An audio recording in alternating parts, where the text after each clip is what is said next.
आज मैं आप लोगों को सिखाऊंगी कोफ्ता कबाब बनाना। सबसे पहले आपने क्या करना है, लहसुन के साथ कीमे को अच्छी तरह से पीस लें। हमारे पास यहाँ है मटन का कीमा, आप चाहे तो बीफ या लैम ले सकते हैं। Keema 1 kg, crushed red chilli 1.5 tablespoon, coriander powder 1.5 tablespoon, red chilli powder 1 tablespoon, smoke paprika powder 1.5 tablespoon. 1 large onion ले लें, इसको अच्छी तरह से ग्रेट कर लें, पानी अच्छी तरह से निकाल लें, फिर इसे इसके अंदर शामिल कर दें।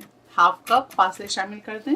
सॉल्ट शामिल करेंगे इसके अंदर 1 टीस्पून, ब्लैक पेपर शामिल करेंगे 1 टीस्पून, 3 से 4 टेबल स्पून लेमन जूस, 3 से 4 टेबल स्पून ऑयल शामिल कर दें।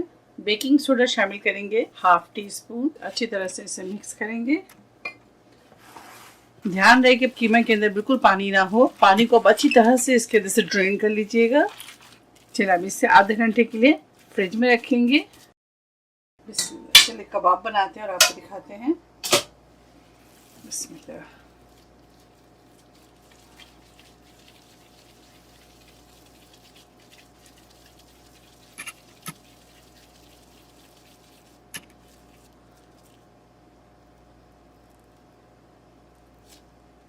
देखिए इस तरह से निशान लगा लें, ठीक है। निशान लगाकर रखते जाएंगे।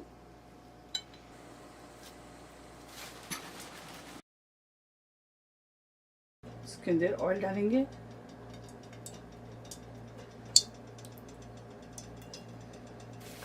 कोफ्ते कबाब को शैलो फ्राई करेंगे। फ्लेम को आप मीडियम रखें, हाई ना करें।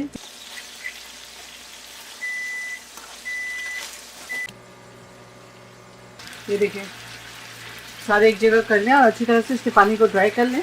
थोड़ा सॉल्ट कुक करेंगे। चलिए अब इसे निकालते हैं। ऑयल थोड़ा निकाल लें और इसी के अंदर प्याज और टमाटर फ्राई करेंगे। मटन कोफ्ता कबाब तैयार है। आप इसे ज़रूर ट्राई करें और मुझे दुआओं में याद रखें। अगर आपको मेरी रेसिपी अच्छी लगी तो ज़्यादा से ज़्यादा लाइक करें, शेयर करें और मेरे चैनल को सब्सक्राइब करना भूलें। इंशाल्लाह नेक्स्ट कोई अच्छी रेसिपी के साथ फिर हाजिर होंगी। तब तक आप लोग अपना बहुत ख्याल रखें। Stay safe, take care, lots of love. अल्लाह हाफिज़, अस्सलाम वालेकुम।